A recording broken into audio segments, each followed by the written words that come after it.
Walkthrough, nothing. Hot sheet, nothing. Knowledge brokers, nothing. Overask, nothing. They cut us out of existence.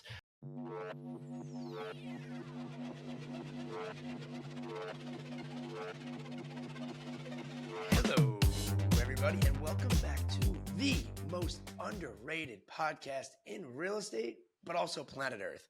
My name is Dan Oneil, and I am the Capitan, aka the Derek Jeter of BAM, aka Broke Agent Media. And today we have a jam-packed episode for you all. Joining me, as always, is my co-host, the Chief Content Officer, Mr. Eric, the Broke Agent Simon. Eric, how you doing, buddy? Let's get into the mud today, huh? Now batting, shortstop, number 2, Derek Jeter, number 2. Number 2. Yes, sir. Speaking of number 2, we are also, that was an Austin Powers reference. Keep the change. We are also joined by returning guest and industry leader from sunny San Diego, Mr. Jason Cassity. Jason, how you doing? I'm doing great. How you doing? Good. Thank you for coming back. We love you. We talk about you every single episode. Your name is like we do. First thing I talk about every time I meet a girl. Just, hey, do you know Jason Cassity? Lastly, and maybe most importantly, all the way from LA, not only just for the first time on this show, but gentlemen, this gentleman has officially put pen to paper and is officially a BAM creator. He has climbed Mount Everest. He's a content machine, maybe the king of hooks, I have to say. I didn't know him until last year's Tom Ferry Summit, and I'm going to call a spade. I didn't sit through every single one of the talks and speeches, but it's tough to sit there. There's a lot of, 9 to 5 every single day. There's a lot of talking. But I will say, I did sit through, and so did Eric. We did sit through Krys's. And I remember Eric and I turning to each other and just being like, wow, that was like actually unbelievable. It truly actually really impacted us. Not here to pump your tires even more. I love this guy. Officially a BAM creator, Mr. Krys Benyamein. Yeah! Thank you. Let's go. Thank you, boys. Thank you. Thank you for having me. Thank you for letting me be part of BAM. I'm hyped. This is a good morning. We turned to each other, Dan, and we said, fuck your mood is what Krys's talk was about after overcoming adversity and climbing Everest. So we have a fantastic show, Dan. Let's jump into it. If you're watching right now, this is your time, ladies and gentlemen, to make sure to like and subscribe and follow us all on Instagram. And please throw congratulations to Mr. Krys Benjamin in the comments. Shout out to Mrs. Simon. Today, we are getting into the mud. We are talking about Inman intentionally leaving BAM off their top sources of real estate news. How could you do that? 4 steps to master market knowledge, marketing of the week, and much, much more. Let's get to it. Make sure to like and sub. And hi, Mrs. Simon. All right, topic number 1 is Inman intentionally ignoring BAM. This is written by BAM staff, but submitted in by hundreds of people. Forewarning here, no one, and I mean no one, loves an exaggeration or over-exaggerating a situation more than I do. Or over-dramatic. I don't even know what the word is. Over dramatizing. Yes, thank you. I wrote that. Yeah. A situation for content or getting into mud more than I do. In fact, as captain of BAM, I already have my musket filled, ready to go to war on the front lines while we ride at dawn, while Darth Byron sits back 700 football fields on his horse and carriage. But this is no over-exaggeration, ladies and gentlemen. This is a clear and obvious attempt to ignore BAM's existence. An obvious omission. In this article, Inman mentioned every real estate company on planet Earth minus BAM. Some of these I've never even heard of. So, Eric, I know that I, again, can over-exaggerate and my musket's ready to go. But what are your thoughts on this? What are your thoughts of being left out? What did you think of it? And can you share some insight and some of the messages that you have received and maybe even some comments? This is actually a survey. So Inman posted on their Instagram, what do you think of the real estate news industry? And then said, click the survey in their bio. And to my shock, I noticed that they chose every real estate media company besides us, which is fine. They went through Inman, Real Estate News, Real Trends, Riz Media, T360, The Close, and The Real Deal. And then they had questions such as, who covers topics in a way that others don't, which is literally the mission statement of BAM. That's exactly what we do. We have podcasts and shows and funny clips and carousel posts and different events that do cover the news in a different way. And then they asked who has fun content, which I thought was ironic coming from Inman because there is certainly no fun content coming out of them. So it was an obvious snub. I think what they're doing is purposefully ignoring us. They also snubbed us at the Inman Innovator Awards this year, saying none of us got nominated despite having 7 of the top podcasts in the real estate industry and having one in Inman. Walk through nothing. Hot sheet, nothing. Knowledge brokers, nothing. Over ask, nothing. They cut us out of existence. By the way, this is a little bit tongue in cheek. I'm not actually pissed that they didn't include us in this survey. I saw a couple of comments on an Instagram post saying this is like, celebrity who doesn't get an award or something like that, like going insane. I don't actually care. I think it is, though, Inman purposefully doing this. But Jason, you were just at the Inman conference giving a speech. So tell us how your speech went. Tell us what the vibe was like at Inman, and if anybody was talking shit about us. They had a whole room. I was in the back room where they were all sitting like this, and they were just plotting on how to take you down. No, okay. So I just got back from the Inman conference. I have to say, I've been going. Eric, I met you at Inman, right? 2016. So 7 years now, off and on. And I did a speaking thing on Tuesday afternoon. Dude, the attendance was down. Like, I don't know. I'm not an insider, right? I don't know what the actual numbers were, but I don't know that there was more than 1,000 people in the main room. And I always think of Inman as like 2,000, 3,000, like these big rooms. Now, what I'm thinking in my head is like, dude, the market got tough this year. People just aren't spending $1,500 plus travel to go to Vegas for Inman again. But it was definitely a different atmosphere. It still had the things that you want to see, like the C-level interviews and stuff like that in the morning, some good networking events, which just means a bunch of people getting trashed at the hotel bar. But it was a little bit different this year. And I don't know if, I was texting with Byron a little bit, and I'm like, I don't know if this is the shift of, agents, maybe the C-level, maybe leaning more into like the T360 summit and that world. And then the agents leaning more into like the BAM world, right? Getting their tips and stuff from BAM and other sources now. As for, I mean, it seemed like a pretty legitimate snub there, because obviously half of their questions are exactly what BAM is doing. I don't know if it goes to say that they either don't see you as a competitor, see BAM as a competitor, or it was a purposeful snub because they don't want to admit that you're eating their lunch right now, especially when it comes to like social first. That is possible. Go ahead, Krys. I sort of thought it could have been strategic. So them snubbing you as a result, like turned into us talking about this, you making that piece of content, they're watching. And I thought, do you guys remember when the Prime guys, Logan Paul and KSI, were in Europe and they got Prime bottles thrown at them? Yeah, it was genius marketing. It was a hoax. It was a hoax. It was a hoax, right? And it kind of makes me think that is like jokes on the rest of us. Yeah, I think what's going on is exactly what Jason said. I think they're just trying not to mention us because then it gives us credence with all these other companies. But when I did that green screen post, there was a lot of comments saying that they've been kind of turned off by Inman's content recently, and that there are just so many paywalls you have to navigate. I did say that in a joking fashion, but it is true. Like, they have Inman Access, they have Inman Intel, there's Inman Select. There's all these different things where you click on an article and you just never know exactly what you're going to get.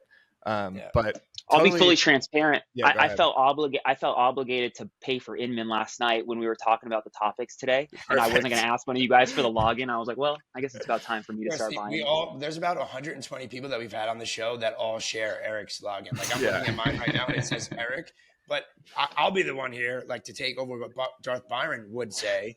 And I would say that Inman is you know what? They never invited me to speak. They probably never will. Inman is a dying breed. The one time I ever attempted to go to an Inman conference, it was stuffy. People were looking at me like I had a black eye, which I might have. Yeah. They are not making any funny content. You have to pay $100,000 to read an article about, I don't know, here's 5 things you should be doing when you get to the office. Make a call. Say hi to your neighbor. Go door knock. For them to leave BAM off, but even giving them the benefit of the doubt, maybe they've never seen anything from us, right? Maybe. They've seen it, right? It's an obvious omission. And to me, what it means is that we are doing the right thing, right? Because everybody, whether this is, BAM and Inman related, whatever, everybody's been in this situation where maybe you haven't received recognition, or maybe you haven't received a silly little award, right? But whatever it might be, you use this as fuel. You use this as motivation to put your head down, to make them. They're going to be better. No, let's not use Inman, but that person will be begging for you to come speak at their conference or to put you on that list, right? You give them no choice. So I think this is not even just Inman versus Bam, but I think this can be used in every scenario in life. You always, right? If you feel snubbed, put your head down and work. I know that I'm going to be wearing this jacket for the next 30 days until I have to get it dry cleaned, right? Because I'm going to put my head down and make sure that Bam is number one on that list next year, just out of spite. So I think that this is a good way for everyone to use this as fuel and to motivate you in whatever that you are doing. I got to say this about Inman. They have put me on their platform before. They had me speak when I first started the Broke Agent, and not to negate everything you said. Totally agree. I do want to use this. I do want to use this as fuel. I got to be transparent. Brad actually had myself and Wes, who co-founded the Broke Agent with me years ago, over to his house for lunch, like before even speaking at Inman. This is 2015, 2016 when we first started it. So then they also gave us an Inman Innovator Award for the best podcast last year. So again, this is a little bit tongue in cheek, but I think this was purposeful. It's fun to produce content about it. And it is fun to just bring up, all right, this is a legacy media company. They've been doing it one way. We're trying a different way. We know how to attack clips on social media. We know how to break down the news in a way that doesn't feel as stuffy and that has creators and personalities that are actually talking about it as opposed to just blogs. Yes, Dan, your hand is up. This to me could be a comparison between maybe like an ESPN versus Barstool situation.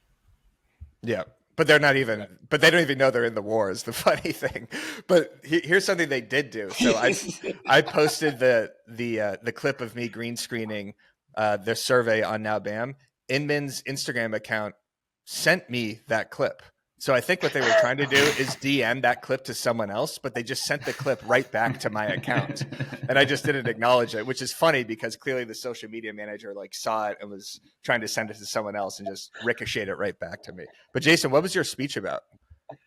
Cross-platform marketing strategies that work. So I was up there with Kendall Bonner from Tampa and or Central Florida, and then a couple others, and we were just talking about marketing strategies. Nice. Jason does a genius thing before all of his speeches where he has a poll on his Instagram where he basically has to, say a subtle word, right? Why don't you describe that? I think it's really funny. So I put it out to my followers. I said, hey, I'm speaking at Inman. I'm going to let you guys choose any word and I'll have to say it in my talk. And so we went through a screening process, all these words, and the word ended up being moist, which is extremely hard to slide into a talk. And so basically I had it all planned out where I was going to talk about working with developers when the house is still moist and stuff like that. But then they didn't give me that question. So I had to pivot at the last second. And I said something about having a listing on 123 Moist Street. And then you can DM me the word moist for more information. And so I slid it in. And so everybody who was following on Instagram just loved it. The engagement is through the roof. But then everybody sitting at Inman had no idea why the fuck this guy just said moist on stage. That's really and so obviously. Did you know that? Obviously, I'm taking it seriously. Did you know you were going to use it with 123 Moist Street, or was that just that was my backup plan? I was initially going to talk about working with developers and how the houses are still moist or something along those lines, like dirty, moldy, and moist. Yeah. But we didn't go that way, so I had to go to my backup. I think 123 Moist Street probably went over everybody's head, or at least the majority of that room's head. I walked back into the main room and this guy saw me and he's like, hey, there's some random guy. He's like, dude, great job up there. Did you say moist? Oh, I sold the neighbor's house. It's like 100%. That's awesome. That's a great way to gin up comments and everything though. Because now people just want to watch the speech specifically for that. And then you could post that clip, which you did afterwards, which was really hilarious. So I think that's brilliant. Good work. What's the word for Florida? I don't know yet.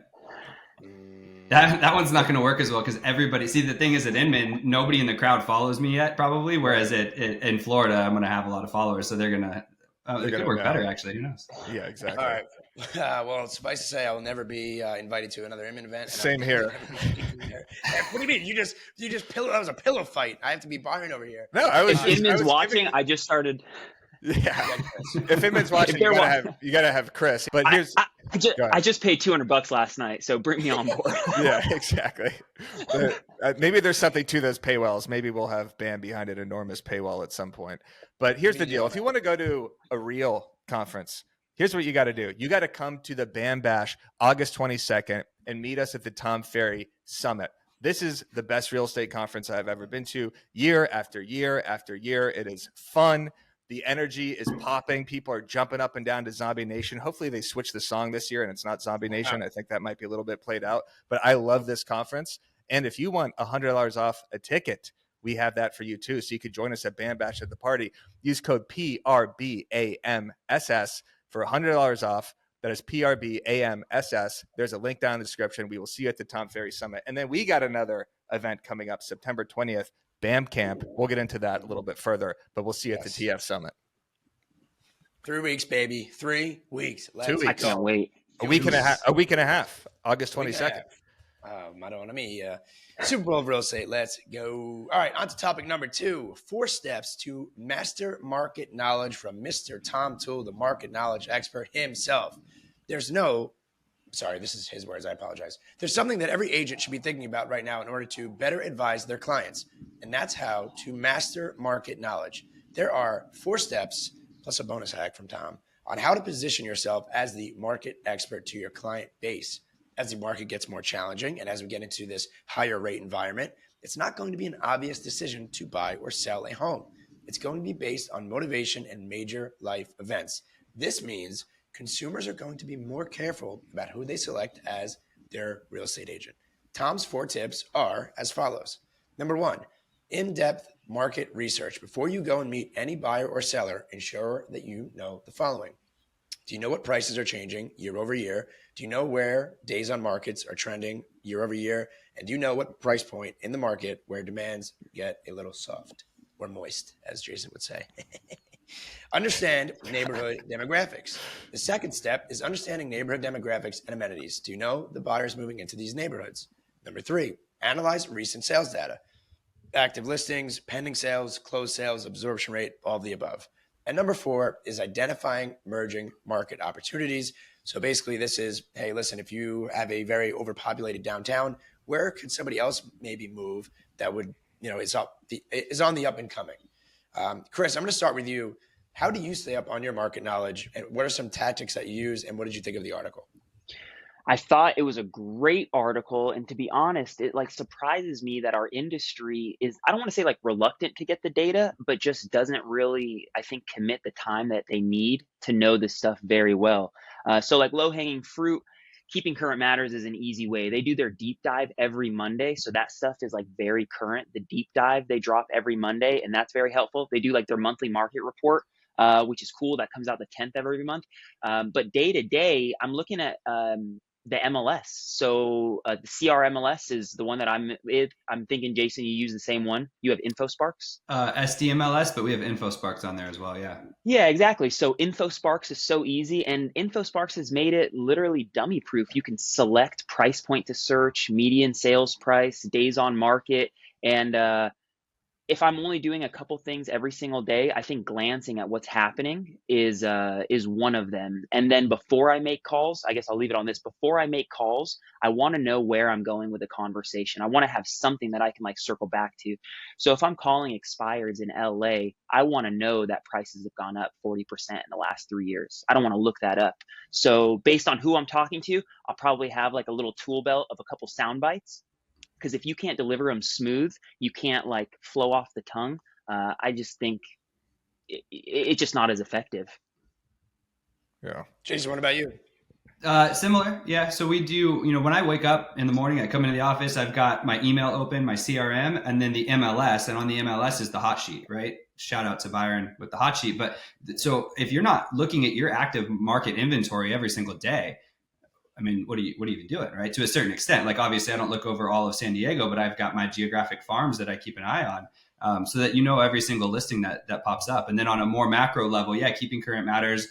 Here in San Diego, we use 10K InfoSparks in order to, if I wanted to know, San Diego County went up 4% year over year, I can just go into 10K InfoSparks, switch that around. And but you should, kind of what Krys just, you should kind of already know this stuff. You should know where to go to find it. If you ask me exactly where Kensington went over the last 3 months, I might have to go look that up. But I know that San Diego from peak to trough dropped 12% last year and has rebounded about 8% now, right? So you should kind of know your numbers on a more macro scale. And that comes from daily intake of Keeping Current Matters, reading, other articles from Now BAM and Housing Wire, things about market trends, about where that type of stuff is going. And then obviously being in your MLS and in your market every day. If you have 3 or 4 buyers, active, you probably are pretty well aware of the market in your local area anyways, because you've got them all set up on property searches and stuff like that. So just you kind of like by osmosis are going to pick up market knowledge just by working your buyers every day. But yeah, I use the hot sheet as well. I've got it pulled up right now, actually, here for San Diego. Something that's really helped me in my team in the last few months of getting these listings, like we've converted somebody that said they would never use a real estate agent in their life, and we got the listing right on the spot. Somebody that said they weren't ready to sell for a year because their daughter is only a junior in high school, and now they're going to South Carolina. Boom, done. But it's because, like you guys said, every single day I have a time block, 30-minute, where I will just go through and listen. You can't know every single town in San Diego, right? But at least your niche markets, or whatever you consider to be your niche markets, correct, you should know what's on the market, what's selling, what's closing, what's pending. You should know how many are active on the market, how long they've been on the market. And by knowing this, if I go on an appointment right now, my hometown, let's call it, right, I can tell the seller, hey, listen, even if I didn't do the research, there's 12 homes for sale in the entire zip code. There's 5,000, 6,000 people that live here. It's 12 homes. Oh, by the way, there's only 3 that are in your sales price. Oh, by the way, 2 of them probably are already sold, and the last one is overpriced, so it's going to expire or price drop. They're like, what the hell, So if you don't have that time, then bring on somebody that is a data specialist. We brought on our team. We have somebody that literally just runs data all day long and can now provide it to us, a quick little snapshot each and every day on these specific markets. We can use it in our marketing packets, all of the above. But being, not being in the know, right, in all these different areas of your business and the market is going to help you have confidence. It's going to help you on these appointments. And I mean, you can just, what I love the most, actually, before I pass this to Eric, I love, I look forward to it so much when I go on a listing appointment and somebody tries to do this. Ready? Oh, well, Dan, our house should be for $900,000 because 10 years ago, my buddy Michael and his wife sold their house for $1.4 million. And I go, oh, really? Well, 10 years ago, Michael and Sam right down the street, that house was 10,000 square foot bigger. It had 15 bedrooms. Do you have 15 bedrooms? You don't. Do you have a pool? Right? This is how you talk to them? I shut it down immediately, respectfully and politely. Listen, I say this. Oh, I hear what you're saying. I am aware of that comp as well. I can understand how you might think of it that way. But here's the data. Here's the facts. And then they go, you're right. We're wrong. Sorry, Dan. Take the listing. $900,000. Hi, Dan. Eric, how do you stay up to date on, instead of market knowledge, maybe reels? How do I stay up to date on reels? I was wondering how you were going to kick that to me. Yeah, I have no. Right, Brentwood right now. I mean, I stay up to date on social media stuff by just doing it. But I remember when I was a semi-active realtor, obviously seeing the homes put my perspective on a whole different level. Actually seeing the inventory going on Tuesdays from 11 to 2 on Broker's Caravan. That way I actually had a talking point with people where they could bring up a house and I could say, oh, I actually saw that house. And then their eyes start to, not glaze over. They start to get a little sparkle in them when you talk about the same house. So seeing the houses, but that's all I got. Instagram Reels, go on BAM.com and you can see BAM.com and you can see it. Go ahead, Krys. I think it ties to the Reels though. And I think one reason I feel confident in at least my local market knowledge, and I want to say Jason could co-sign this, is reading stuff on the internet only allows you to understand or comprehend to an extent. And then once you're forced to explain it to somebody, you understand it that much better. Or take it a step further, I'm going to record myself, say something about the market, and then I'm going to publish it for everybody. I really want to understand it. So I think that there's, it's more than just being able to inform the consumer. There's just so many parts of the business that it bleeds into by understanding what's happening. And I think by making the content, by talking to people about it, you're just that much more confident, because I don't care how well you know it. Like Tom Toole is effective because of the way he delivers it. Jason is effective because of the way he says it. If I say, prices in LA, I think they went up 40% in the last 3 years. It's like, show me the source. Right. Has anybody asked you for a source, Jason? No. I mean, from time to time, though, they're going to say not at all. They're going to trust your experience and your knowledge. Yeah. Yeah. And that's my point. Cause and you sound like you know what you're talking about. Correct. Yeah. I mean, every single day somebody will say, oh, the market's going to crash. And I say, oh, well, I understand where you're coming from. I can understand maybe how you may feel that way, but may I ask you, where did you see that information? Where did you get that from? And then they say, oh, we got it from Eric the Broke Agent Simon. And then I'm like, hopefully that's not where you're getting your market knowledge from. Maybe hashtag strategy. $10,000 for a subscription. Yeah, exactly. I really feel like that's where the pivot in the market with the information is today, is just like it's one thing to be able to know it. I think it's another thing to be able to not shove it down people's throats. It's like the Phil Jones thing, because I think you have a client, somebody that's intimidated by what's going on. You could give them the facts. Interest rates are this, prices are doing this. Like, the science tells you that it's a good time. But if they don't feel it, you just end up sort of like fighting with them. And I think that's really where like the beasts in our industry are, is how do I deliver something in a delicate enough way that I'm not, pushing you further? Because you know how it goes. Like, even if you're wrong, if you just don't feel like listening to what they're going to tell you. I remember I was sitting down for a buyer's consultation once at a friend who was trying to purchase a condo in Brentwood, and it was me, him, and his father. And I studied for like a week and a half. I knew all the comps, all the listings, everything, but I wasn't that familiar with the area. I didn't live in Brentwood yet. I lived in Santa Monica. So, I've driven around it and like dropped people off, but didn't know every street like the back of my hand. And he brings up a street, Gretna Green, which is one of the most famous streets in Brentwood. And I had no idea what he was talking about. All I knew was the data. But to your point, Krys, I hadn't articulated anything yet. I haven't even conversed. I haven't even figured out a way to talk about it. I just knew 1453 Wellesley sold for $850,000 at 600 a square foot. Like, I knew all that, but because I didn't actually drive around or know the area, I still looked like an absolute moron. So right. Knowing the area is good. One last point here too. I think not only you should know like the market statistics, I think it's so important. And most agents, when I ask them, they don't even know their own statistics, right? So the data person that I've been working with, what I've realized and what we've uncovered now is I can use this on listing appointments and even working with buyers.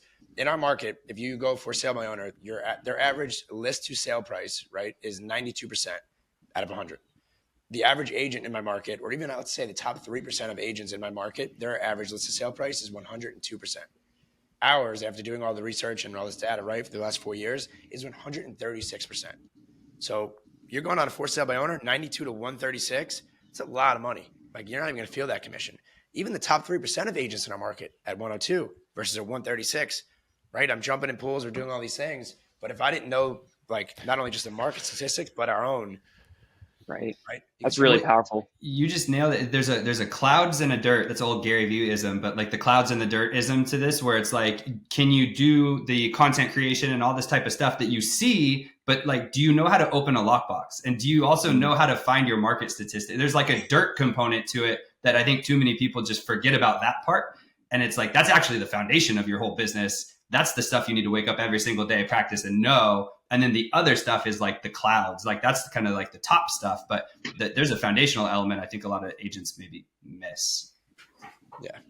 All right. Any final thoughts here, gentlemen, before we move on to topic numero cuatro? I mean, if you want to stay up to date on all this stuff, if you want to stay up to date on especially content creation, you got to get in BAMX. It's a cup of coffee a month. You got to use code WALKTHROUGH, WALKTHRU, for 10% off the annual. And if you're a member of BAMX, you get 25% off BAM Camp, which is our event in Naples, the best event, second best, first best event in real estate. September 20th in Naples. We have a packed speaker lineup. It includes Danny Deals, Jason Cassity, Krys Benyamein, Tom Story, Taya DeCarlo, Sarah DeSomers, Byron Lazine, Tom Toole, Lisa Chinati, all these people we've talked about. Come to Naples, this event, all day, intimate. It is going to be epic. So get in BAMX. All right, moving on to the third story here. Dan, Eric, what's that? How much does that the subscription cost? That's BAMX right there. Exactly. Cup of coffee. Yeah, right exactly. Dan, we got a third topic here, and this was actually at Inman Connect. Yes, and so they're still breaking news everywhere. They got the conference going on. But Dan, if you want to tee this up for us. Oh, I'll tee it up. All right. Topic number 4 here. Successful agents show up, Robert Refkin says, in remote work. Rabook.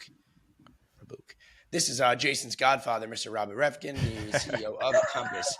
On Wednesday, he argued that successful real estate professionals need to do their work in person to succeed, while also offering critique of rival companies that operate using remote work philosophy. You don't care about people that you don't meet in person, Mr. Refkin said, Jason's godfather. Later, making the point that by spending more time with people in person, agents can be more successful. So he's arguing not just by being in the office, you're going to have more success, but he's saying by being there, you're going to get to know everybody. You're going to get to know these people that you're working with, and it's better for the office culture. as the moderator, I won't give my thoughts first, but rather I will go last. And Jason, since Robert is your son's uncle here, what do you think about his thoughts? You were there. Agree or disagree with Mr. Refkin? Okay, so first and foremost, I agree with the underlying sentiment that people who go to the office and show up every day are probably on average more successful than people who don't, right? And so like there's obviously outliers on both sides, yada, yada, yada. But as an agent, I think having some sort of office situation or structure to your day even, but really like getting up, getting dressed, going into an office does help the cause versus not, right? That being said, I think where Robert is going to be very invested here in getting the office culture back because his business model of Compass requires everybody in the office and like a great office culture because they charge so much split. And one of the things they offer are these great offices, and all the support that Compass offices happens in the office. So he needs all of those people back into the office to have that great office culture to justify charging 20% uncapped or 25 or 30, whatever the higher splits are. And so the second part of that is what he, in the art or in the interview, Brad Inman specifically mentioned EXP and Real. And he said, these cloud-based brokerages are presenting these new alternatives. What do you have to say to that? And he basically said, those companies and all the others are on a race to the bottom, a low cost, low support model that we believe we are different from.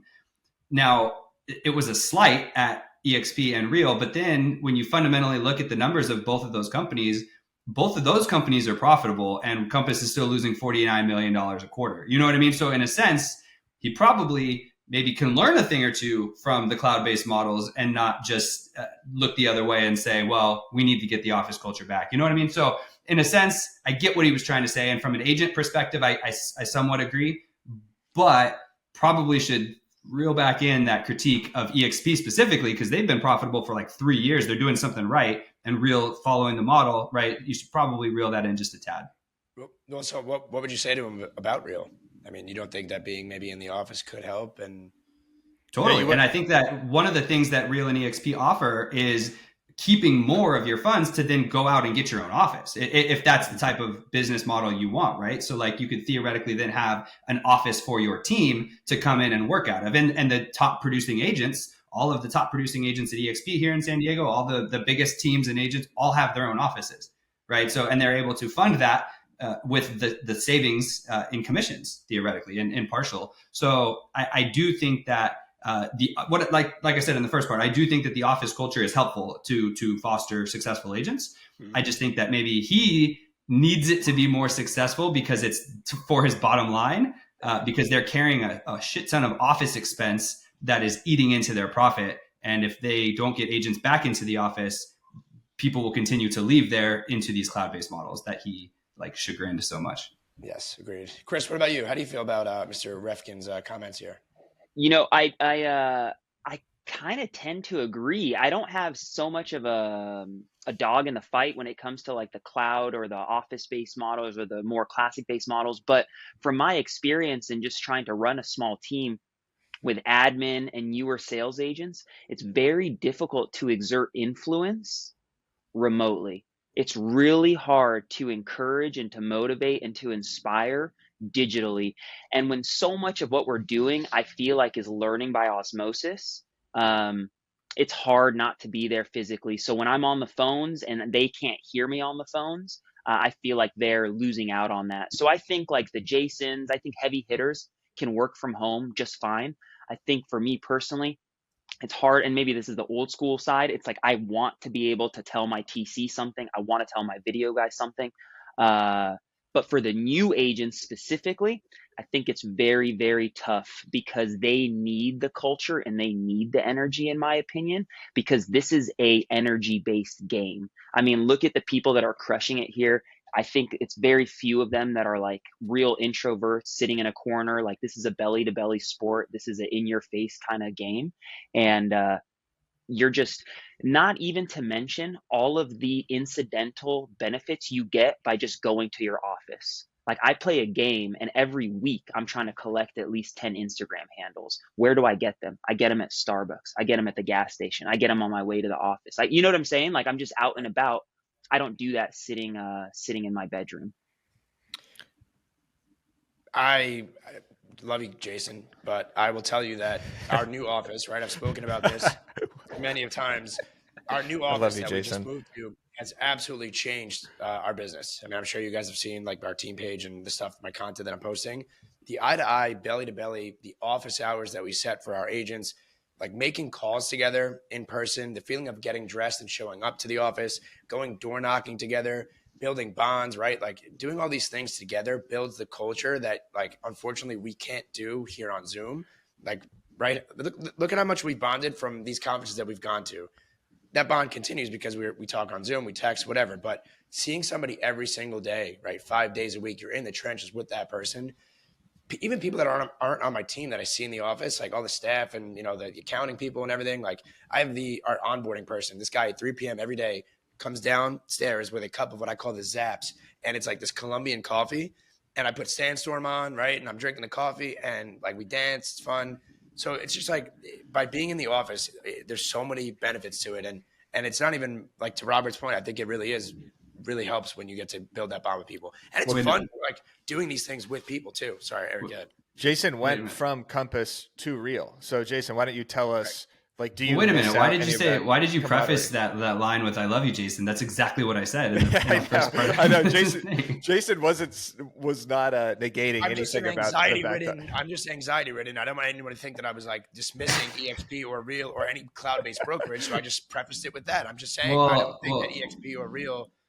I think. I love you, Krys, but now I'm just going to go back into my. But I agree with everything you said.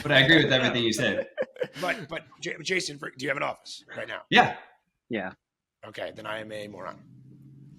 But Jason went from Compass to Real. But so on the macro though, with EXP and Real, like being a cloud-based brokerage offers you the affordability of just doing the office space virtually. I see what you're saying, and for a lot of agents though, that is the play. They'll save the cost and just work from home or something like that, right? But my entire first half of that thing was saying I do agree that the best producing agents actually do get offices and work with their team in the office. Yes. But I would argue that a majority of the agents with Real and EXP and these cloud-based brokerages, they do not have the money to go out and lease a commercial space simply because they cap after $20,000 or something, right? Like it could be the same thing as if you went to Element or Compass or wherever and you had a 90-10 split.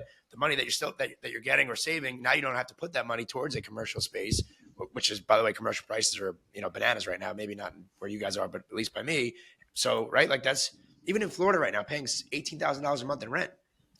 That's a big chunk of change right there. So if you're not making, I don't know what, $500 million a year, which a lot of agents are not making right now, that's very scary. And especially when there are less transactions happening right now, I don't really like. I guarantee there's probably less than 100 EXP and or Real offices in the country, in America. I don't know. I would say this though, like what's the average real estate agent selling? 4 houses a year?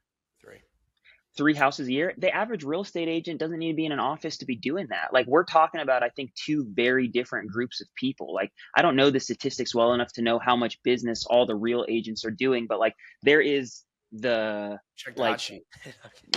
there's like the Jasons that are in offices, and then I think there are the agents that want to do 3 transactions a year that don't need the culture, don't need the camaraderie, don't need X, Y, and Z. So from like a certain perspective, I think if you're not trying to work like that, maybe Compass isn't the fit for you. Like you want to sit at home, you want to do 3 deals a year.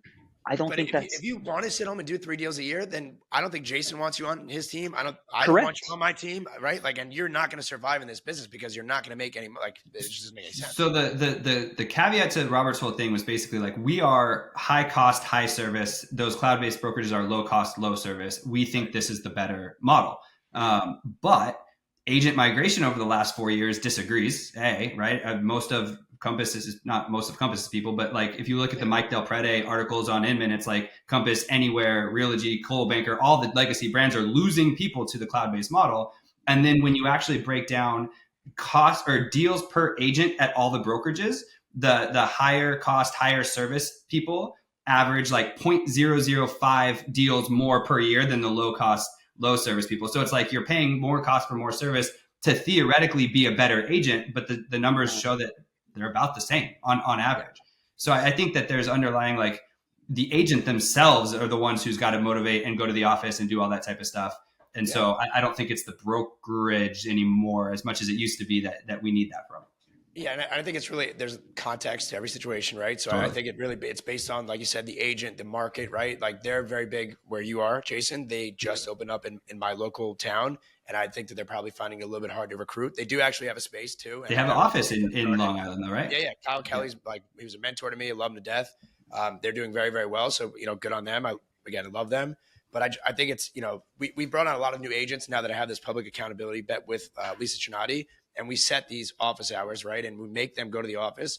And if we brought on 18 people already, 16 out of those 18 have made a lot of money in the last, 30 days where they weren't prior. But it's because we're making them go to the office. They're door knocking with somebody. They're having fun. They're enjoying, right? They're learning that culture. So for myself and my team and maybe even my market, I think having that in person is crucial.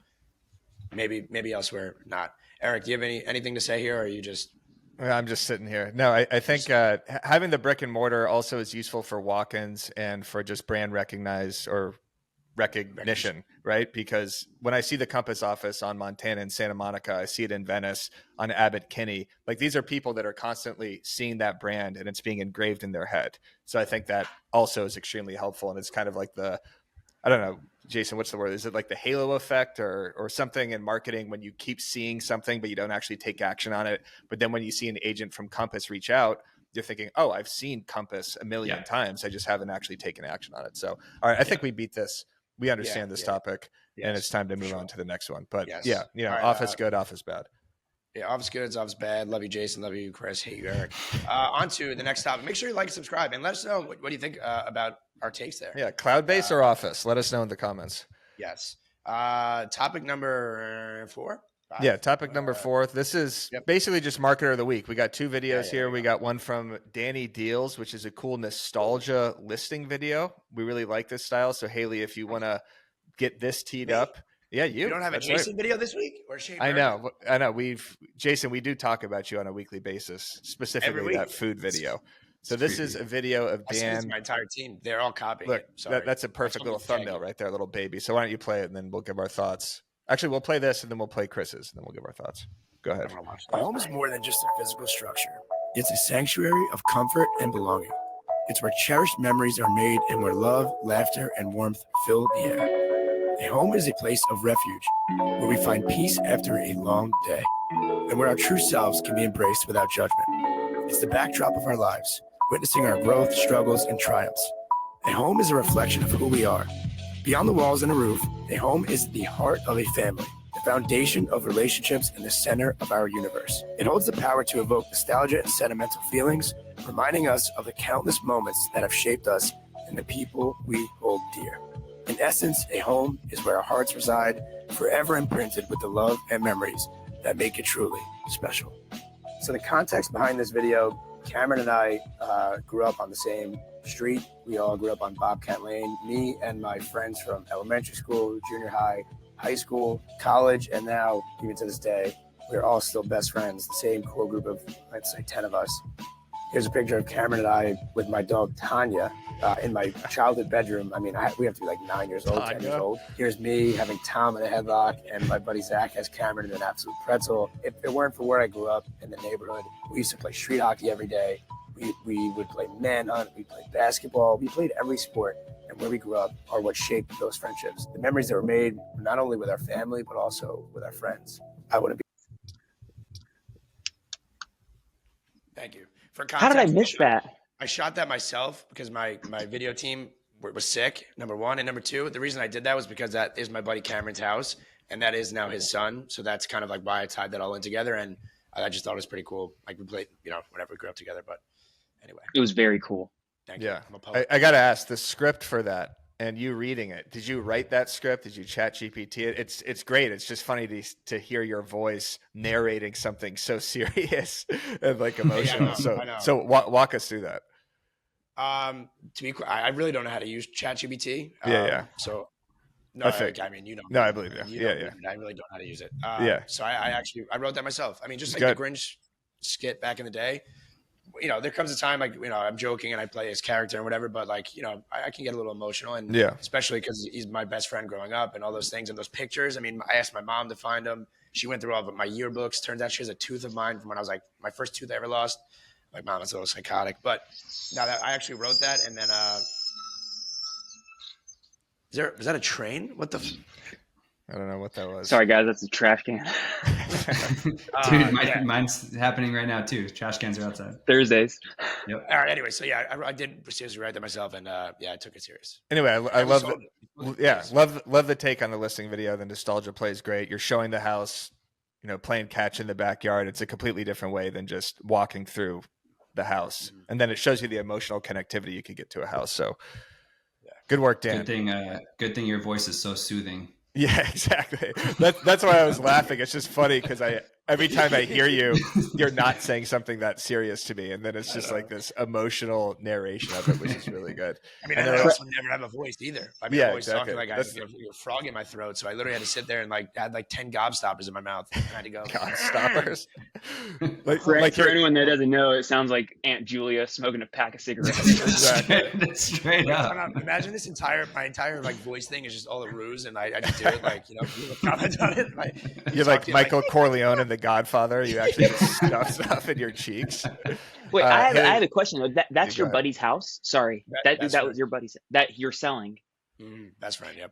See, I think those kind of listing videos are really powerful for like not just the performance of marketing and getting it out there, but when you're doing things like that, it like makes the seller feel so much more connected to what's happening, you know, for you to have that relationship, and then I think make something sort of nostalgic.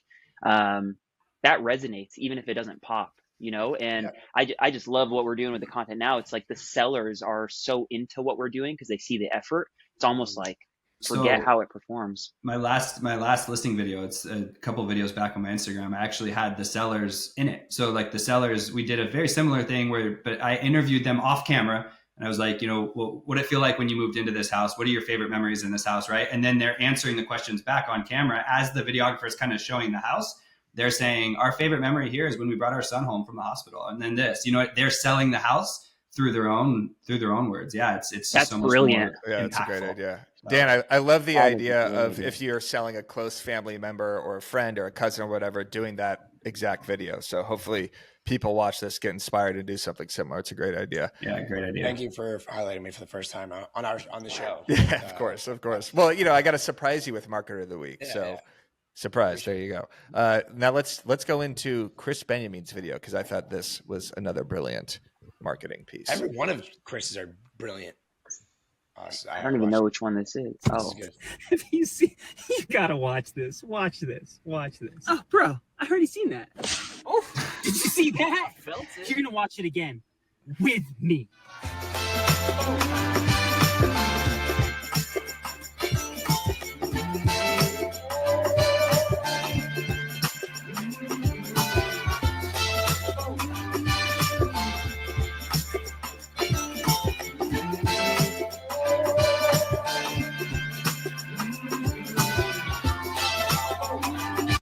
Perfect.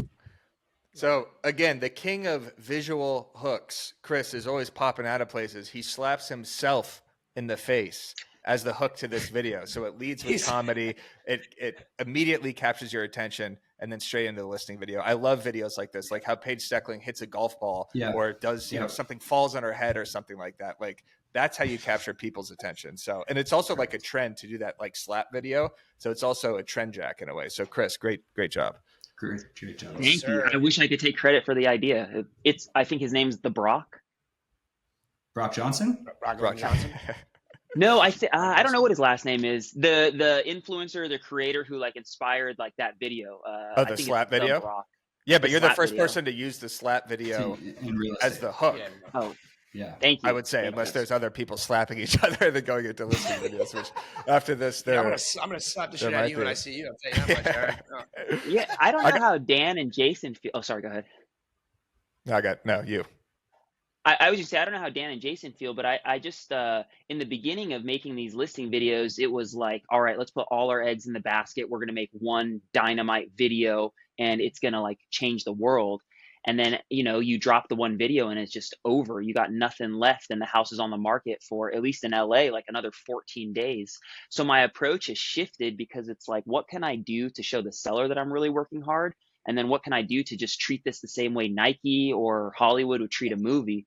So rather than blowing a big load on one video, how can I?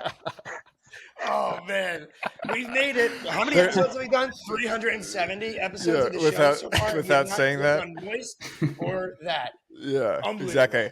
And let's make sure we clip that out. That'll be the opening hook to this entire episode. So that was perfect, Krys. Jason, I know you got a heart out. Krys, thank you so much for attending. Everybody, follow Krys Benyamein, follow Jason Cassity, follow Danny Diaz. We will see you August 22nd at the TF Summit. Come to Bam Bash, and then make sure you get your tickets for September 20th, end of summer, Bam Camp. It is going to be the most epic event in real estate history. Ticket prices go up on Tuesday. There's a link down in the description for that. Remember, BAMX members get 25% off. We will see you August 22nd. Let's rage. Let's go, boys. Let's go, boys.